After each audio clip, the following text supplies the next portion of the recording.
दूसरा तीसरा होगा ना, कहीं कहीं अन्य मौकों पे मिल जाते हैं हम लोग।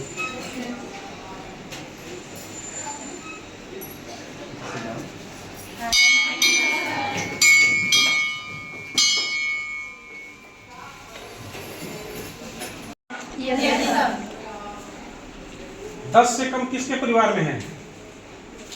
10 से कम, हाँ 10 से कम जिसकी संख्या हो, जिनके परिवार में कितने लोगों के परिवार में?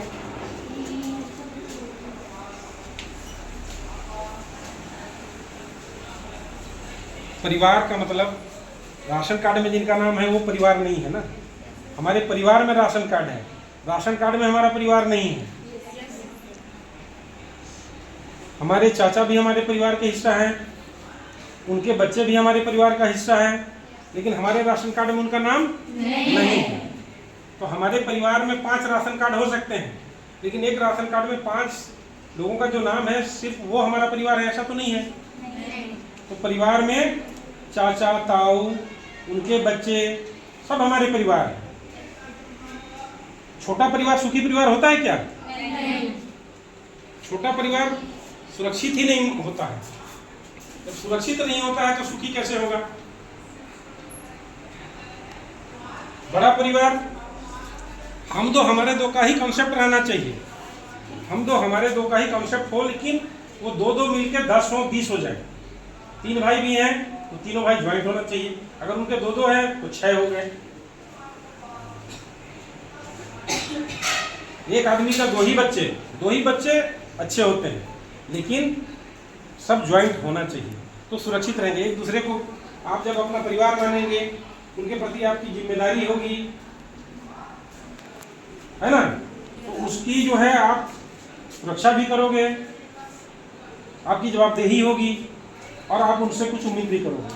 लेकिन जब आप अपने चाचा के बच्चे को अपना परिवार नहीं मानोगे, तो अगर वो तुम्हारा कोई चीज़ खा जाए तो ये ऐसा लगेगा कि कोई बाहर का आदमी हमारा खा गया। आपके मन में दुख होगा, मौका मिले तो गुस्सा करेंगे, लड़ाई भी करेंगे। लेकिन जब उसको आप अपना परिवार मानेंगे तो ऐसा करेंगे क्या? नहीं। कि मेरा ही भाई खाया, मेरा ही भाई यूज कर लिया, और कभी विवाद नहीं होगा परिवार में। तो परिवार का मतलब सिर्फ राशन कार्ड में जो नाम है या मेरे मम्मी पापा और हम भाई बहन ही परिवार है, ऐसा नहीं होता है। परिवार का मतलब दादा दादी भी हैं, चाचा चाची भी हैं, ताऊ ताई भी हैं, उनके बच्चे सब परिवार में आते हैं।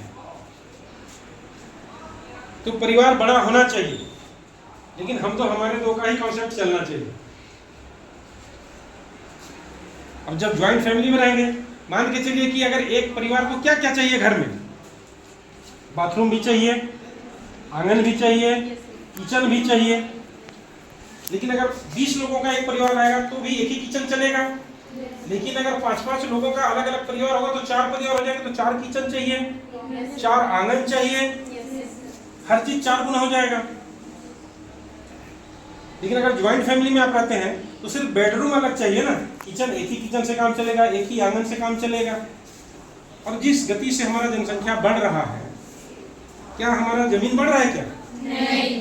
तो एक दिन ऐसा होगा, बंटवारा करते करते टुकड़े टुकड़े टुकड़े टुकड़े करते करते इतने टुकड़े हो जाएंगे कि हमारे पास घर नहीं रहेंगे, सिर्फ बिल रहेंगे। बिल टाइप रहेंगे, जैसे चूहे का बिल होता है ना, रहने के लिए हमारे पास केवल बिल रह जाएंगे।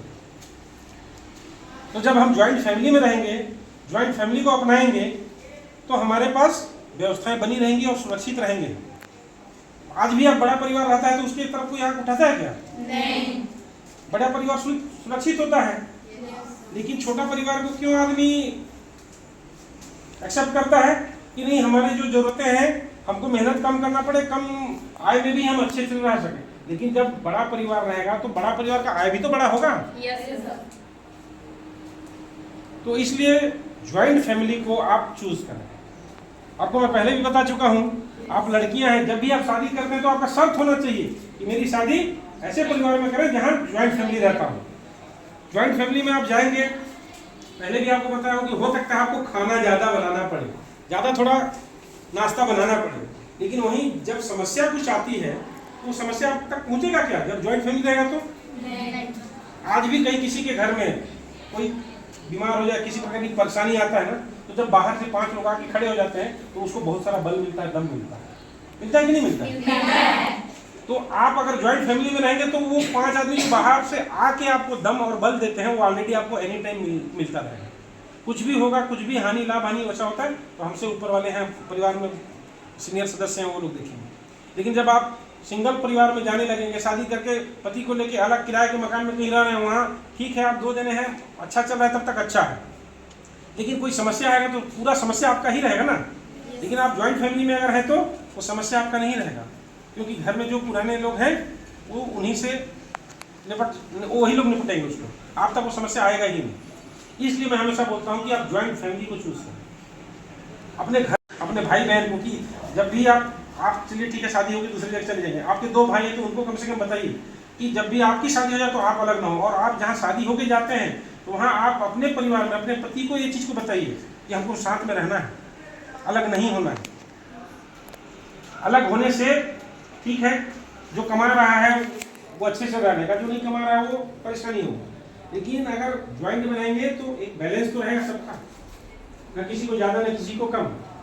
एक घर में जो बड़ा परिवार होता है, पहले पता है कोई भिंडी खाता है, कोई करेला खाता है और कोई नहीं खाता है, तो अलग अलग बनाते हैं ना सबकी चॉइस। अब बड़ा परिवार, ऐसे भी परिवार हैं, एक राजस्थान में ऐसा परिवार है जिसमें 180 लोग रहते हैं। 180 लोगों का परिवार है तो उसके घर में क्या एक तो कुकर में या एक बर्तन में खाना बनता होगा क्या? नहीं। 5 बर्तन बनते हैं, बड़ा सा आंगन है, आंगन के चारों तरफ उनका खाना बनता है और कई प्रकार का व्यंजन बनता है, जिसको जो मर्जी खा रहे हैं, सब चीज बन रहा है एक ही घर में। तो बड़ा परिवार का आनंद ही अलग है। पुराने लोग, हमारे बुजुर्ग लोग जो रहते थे ना, जब उनसे परिवार के बारे में पूछा जाता था तो वो अपने घर को ही नहीं बोलते थे, वो अपने पूरा जो मोहल्ला है ना उसको बोलते थे परिवार है, ये हमारा परिवार है। लेकिन आज हम एक घर के अंदर 5 परिवार रहते हैं और उस समय एक परिवार पूरे मोहल्ले में रहता था। तो ये सब हमारी मानसिकता, हमारी सोच है कि परिवार के बारे में हम क्या सोचते हैं। जब हम राशन कार्ड को अपना परिवार मानेंगे कि राशन कार्ड में जिसका नाम दर्ज है वही हमारा परिवार है, तो फिर हम अपने दादा दादी चाचा चाची को परिवार नहीं मानेंगे। अगर दादा दादी चाचा चाची को परिवार नहीं मानेंगे और उनके द्वारा अगर आपकी किसी भी चीज को यूज किया गया तो आपको दुख होगा। लेकिन जब आप उसको परिवार मानेंगे तो दुख नहीं होगा, खुशी होगा। तो सिर्फ मानसिकता की बात है। सुख दुख भूख प्यास सब है एहसास, मेरा मानना है। जब खाने के बारे में सोचोगे तब भूख लगेगा, जब कष्ट के बारे में सोचोगे तब कष्ट होगा, खुशी के बारे में सोचोगे तो खुशी मिलेगी। जिस चीज़ के बारे में सोचोगे एहसास करोगे तभी वो चीज़ मिलता है। कई बार ऐसे होता है, अगर आप खाना बहुत देर से नहीं खाए और आपका दिमाग जो है दूसरी चीज़ों में लगा है, कभी किसी नाटक में, किसी फिल्म में या किसी कहानी पढ़ने में, किसी में अगर आपका दिमाग लगा हुआ है तो उस समय आपका भूख प्यास का कोई एहसास नहीं रहेगा ना, तो नहीं लगता है। तो जिस चीज़ के बारे में आप सोचोगे वही आपको एहसास होगा। तो जब परिवार के बारे में अगर सोचोगे कि मेरे चाचा ताऊ ताई सब मेरा परिवार है, तो वही आपको अपना महसूस होगा। शादी होता है, 2 अलग अलग जगह से आते हैं, एक साथ रहने लगते हैं और उसको हम अपना मानते हैं, इसलिए उनसे प्रेम हो जाता है। ये सिर्फ मानव प्रवृत्ति ही नहीं, ये जानवरों में भी है। 2 जानवर को अलग अलग गांवों से लाते हैं, उसको एक जगह जोतते हैं, एक जगह बांध देते हैं, एक साथ खाते हैं, एक साथ रहते हैं, जिसके कारण एक दूसरे को वो प्रेम करते कि नहीं करते हैं। तो जानवरों में ये प्रेम भाव पैदा हो जाता है एक साथ रहने से। तो हम तो फिर भी इंसान हैं, हम तो बहुत जल्दी सोचते हैं। तो जब हम अपना समझेंगे, एक साथ रहेंगे, एक आंगन में रहेंगे, तो हमको उनसे आपस में हमें प्रेम रहेगा। लेकिन जैसे हम अगर अपने एकदम सगा हो, चाचा है, उसको हम अगर परिवार नहीं मानते, तो उसके घर में अगर कोई दुख तकलीफ आया है तो हो है, उसको आया, हमको क्या लेना देना। लेकिन अगर उसको आप अपना परिवार मानेंगे तो उसके दुख तकलीफ, उसकी खुशी, हर चीज आपका रहेगा। तो दुख को बांटने से कम होता है और खुशी को बांटने से होता है ना। तो उसी प्रकार ज्ञान को बांटने से बढ़ता है ना कि घटता है। लेकिन संपत्ति को बांटेंगे तो जब संपत्ति को परिवार में बांटेंगे तो कम होगा कि नहीं होगा? तो कोई भी चीज, ये प्राकृतिक नियम है। आप संपत्ति को बांटने लगेंगे तो कम होते जाएगा। लेकिन अगर आप संपत्ति को न बांटिए, खुशी को बांटिए, बढ़ता जाएगा। दुख को बांटिए, कम होगा। खुशी को बांटिए, बढ़ेगा। तो जब आप भले अपने परिवार में ही बांटेंगे, संपत्ति को बांटते बांटते बांटते बांटते इतना बांट देंगे कि एक दिन वो संपत्ति उठाने लायक नहीं रह जाएगा। लेकिन अगर ज्वाइंट रहेगा तो वो संपत्ति रहेगा। घर ही मान लीजिए, एक घर है, अगर उसमें 3 भाई है, 3 हिस्सा कर दिए, फिर उनके 3-3 बच्चे हुए, फिर बिल रहेगा कि नहीं? बिल हो जाएगा कि नहीं हो जाएगा? लेकिन अगर वो अलग ना हो, एक ही साथ रहेंगे, आंगन एक रहेगा, बेडरूम ही बढ़ाते रहे, वो first floor, second floor, third floor, सुविधा उनका बना रहेगा, सुरक्षित रहेंगे। तो जो संयुक्त परिवार है वो सुरक्षित होता है, और जो सुरक्षित होता है वही सुखी होता है। ये अलग बात है कि कहीं कॉन्सेप्ट चला था, कभी चला था कि छोटा परिवार सुखी परिवार, लेकिन ये चीज मुझे आज तक मुझे समझ में नहीं आया। जिसको समझ में आया मेरे को समझा। तो उसे एक मानसिकता विकसित जरूर किया गया सबके दिमाग में ये चीज कि छोटा परिवार सुखी परिवार होता है। तो छोटा परिवार तो आज भी सुरक्षित नहीं है, न कल भी था, और जो सुरक्षित नहीं है वो सुखी नहीं हो सकता। आप जब परिवार के बारे में सोचेंगे, परिवार आपका सुरक्षित रहेगा, स्वाभाविक सी बात है कि आपका गांव सुरक्षित, घर सुरक्षित, देश सुरक्षित है ना। एक आदमी से हम 150 करोड़ जनसंख्या है, भारत की जनसंख्या आज के डेट में लगभग 150 करोड़ है। तो 150 करोड़ में मैं भी तो हूँ। मैं अगर एक निकल जाऊंगा तो 149 करोड़, और फिर एक घट गया। वैसे एक आदमी मिल के 150 करोड़ बने हैं।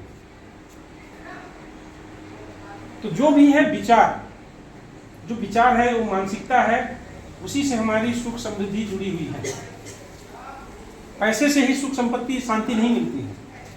आपका विचार अगर पवित्र है, आपका भावना अगर पवित्र है, तो आप कम चीज़ों में भी, कम संसाधनों में भी सुख शांति को प्राप्त कर सकते हैं। लेकिन अगर आपकी भावनाएं, आपकी ये पवित्र नहीं है, तो आपका जितना भी रहेगा आपका मन अशांत रहेगा और आप सुखी नहीं रह सकते। हंसने वाले तो झोपड़ी में भी हंसते हैं, और रोने वाले महलों में भी रोते हैं। तो रोने या हंसने के लिए झोपड़ी या महल की जरूरत नहीं पड़ती है, मानसिकता की जरूरत है, विचार की जरूरत है कि आप इस चीज को कैसे, किस नजरिए से देखते हो, आपकी सोच क्या है, नेगेटिव है या पॉजिटिव है। उस चीज को देखने के लिए मैं आपको उदाहरण बताता हूँ। जैसे अभी इसमें चलिए ये खाली है, लेकिन अगर इसमें आधा पानी है, तो ये कहेंगे कि नहीं आधा भरा हुआ है, दूसरा कहेंगे आधा खाली है। तो वो जो बोलते हैं ना, उसी से हमारी मानसिकता झलकता है। अगर कोई बोलता है कि इसमें आधा भरा हुआ है, मतलब मेरा जो मानना है कि उसकी मानसिकता पॉजिटिव है। लेकिन अगर कोई कहता है ये आधा खाली है, तो उसकी मानसिकता नेगेटिव है, क्योंकि वो आधा भरा है और आधा खाली है। तो देखने का नजरिया और बोलने का जो हमारा तरीका है, वो हमारी मानसिकता, हमारी अंतरात्मा की बात को बताता है। तो जब हम किसी से बातचीत करते हैं, एक ही बात है, बहुत सारे आप व्याकरण में देखते हैं कि एक अल्प विराम जो है ना, अर्थ का अनर्थ कर देता है ना। हमारे समय में हम पढ़ते थे, रोको मत, जाने दो। इसका क्या मतलब हुआ कि उसको जाने देना है, रोकना नहीं है। लेकिन रोको मत, जाने दो, शब्द वही है, अल्प विराम अपना जगह बदल दिया, तो उसकी परिभाषा ही बदल जाती है, उसका मतलब ही बदल जाता है। तो लिखा वही चीज है, उसको देखने और पढ़ने का नजरिया है। सबसे आसान काम क्या है? आज भी आप कंफ्यूज हैं? सबसे आसान काम क्या है? अगर आप इस आसान काम को आसान समझ के कर लेंगे, तो आपके आने वाले जीवन में जो भी कठिन काम होंगे वो आसानी से हो जाएगा। होगा कि नहीं होगा? होगा। ऐसा कोई काम है जिसको मानव नहीं कर सकता है? नहीं। हर काम कर सकते हैं। yes, जो चीज हम कल्पना करके सोच सकते हैं, उस काम को हम कर सकते हैं। मानो कोई सोचा होगा ना कि हमको आकाश में उड़ना है, तभी एरोप्लेन बने। जब तक हम किसी चीज को सोचेंगे नहीं, तो उस काम को कर सकते हैं क्या? नहीं। आप अगर स्कूल जाने के लिए नहीं निकलेंगे, स्कूल आना है या स्कूल जाना है नहीं सोचेंगे, तो क्या आप स्कूल पहुंचेंगे? नहीं। तो लक्ष्य हमेशा होना चाहिए। लक्ष्यहीन व्यक्ति कभी सफल नहीं होता। आप किसी भी काम को लक्ष्य बना के अगर करेंगे, कितने लोग हैं इसमें जो 100% नंबर लाएंगे?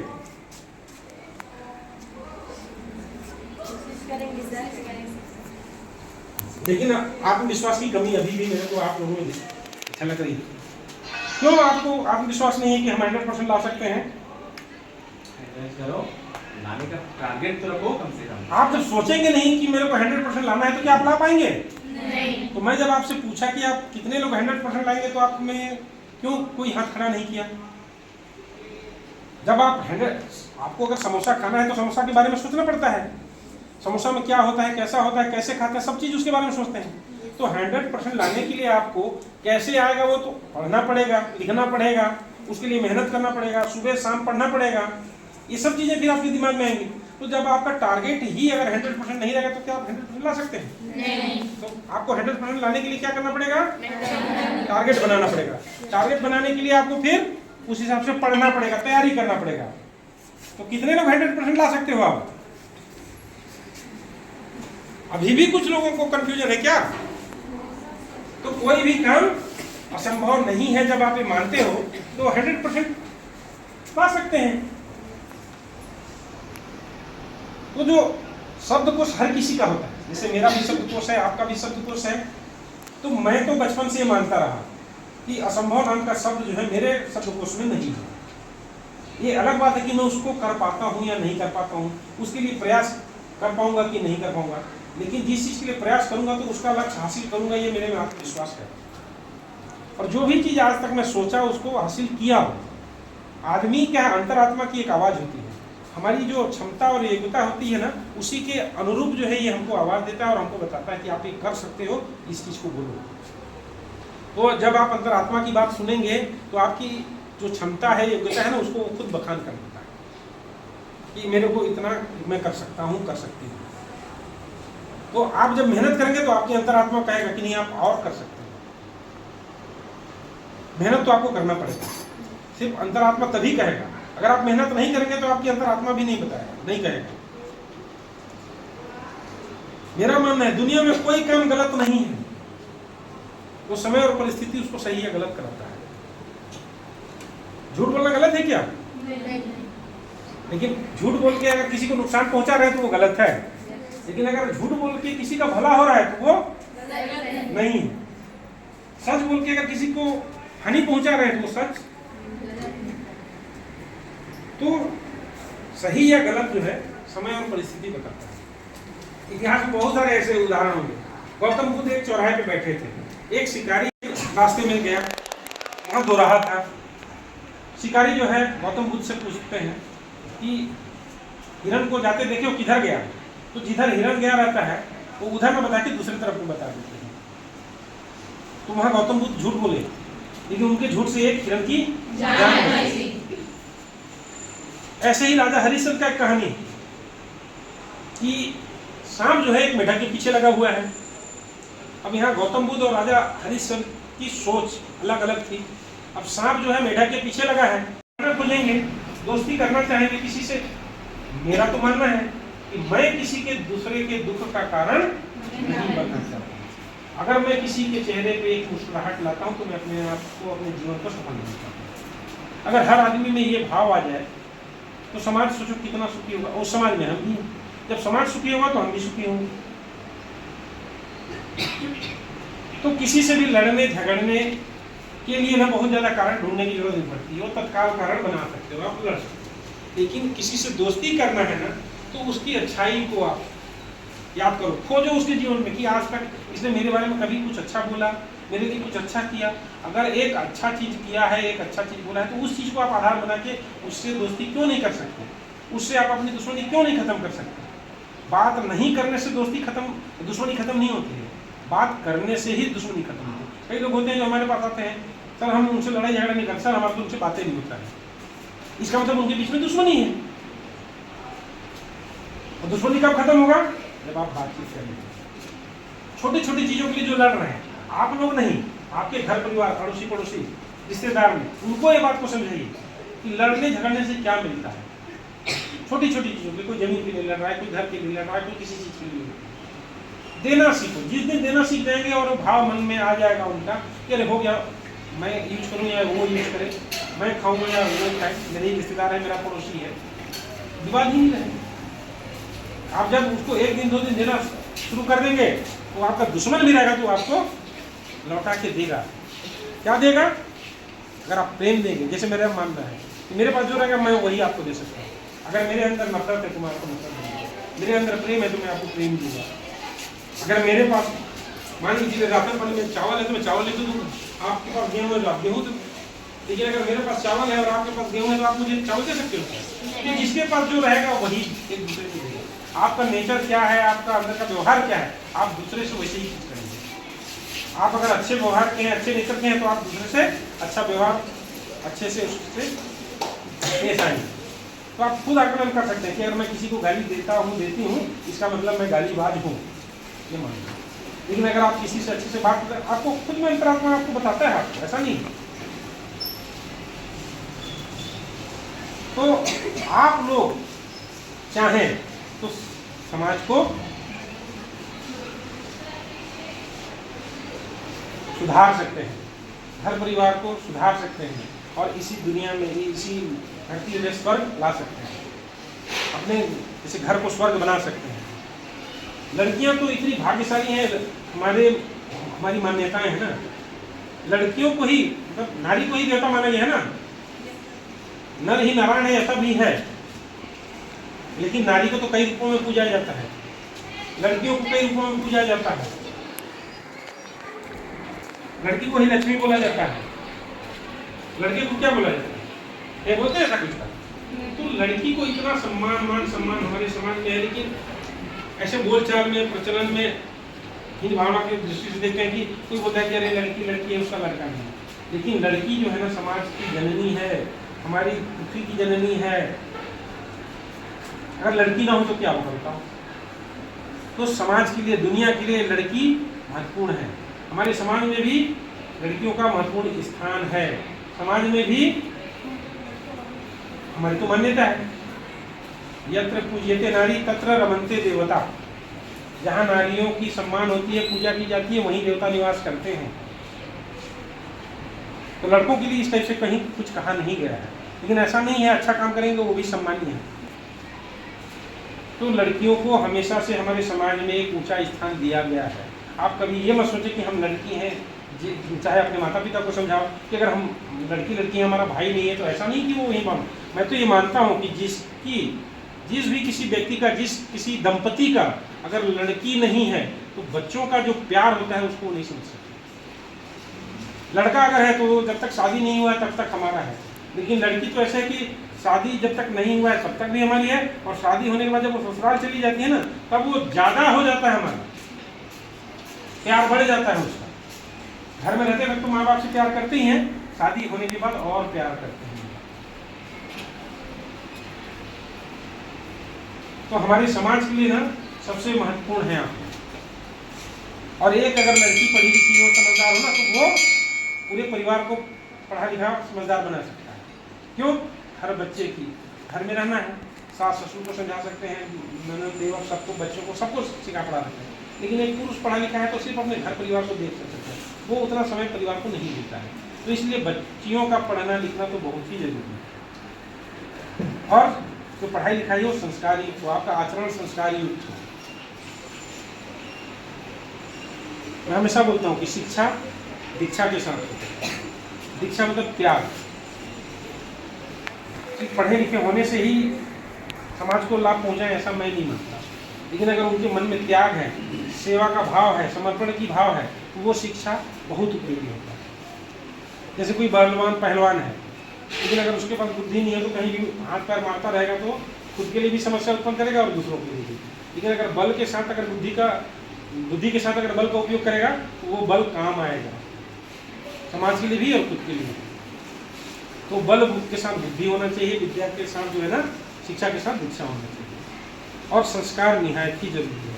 जो हम हैं, हम मानते हैं, मेरा पर्सनल बहुत जोर से इसको मानता हूँ मैं, कि कानून से क्राइम कंट्रोल नहीं होता, लेकिन संस्कार से क्राइम होगा ही नहीं। अगर संस्कारी हो जाए हम तो क्राइम होगा ही नहीं।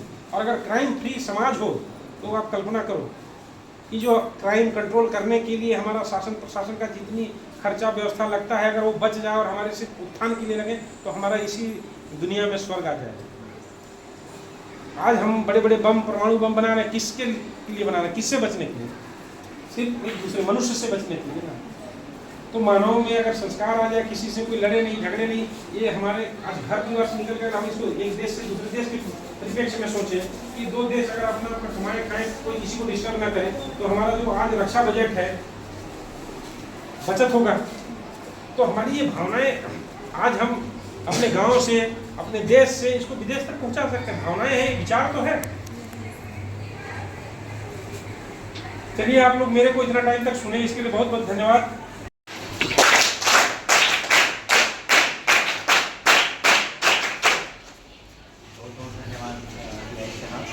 और सिक्योरिटी को आज आपने हमारे जो स्कूली बच्चे हैं उनको बहुत बेहतरीन ढंग से सार्वजनिक तरीके से संस्कार के बारे में, या टेक्नोलॉजी के बारे में, इसके साथ ही साथ में जो परिवार के संबंध में जानकारी दी है। बेटी एक ऐसा समाज की जननी है, कहना चाहिए कि वो दोनों, ये तो ससुराल पक्ष को भी और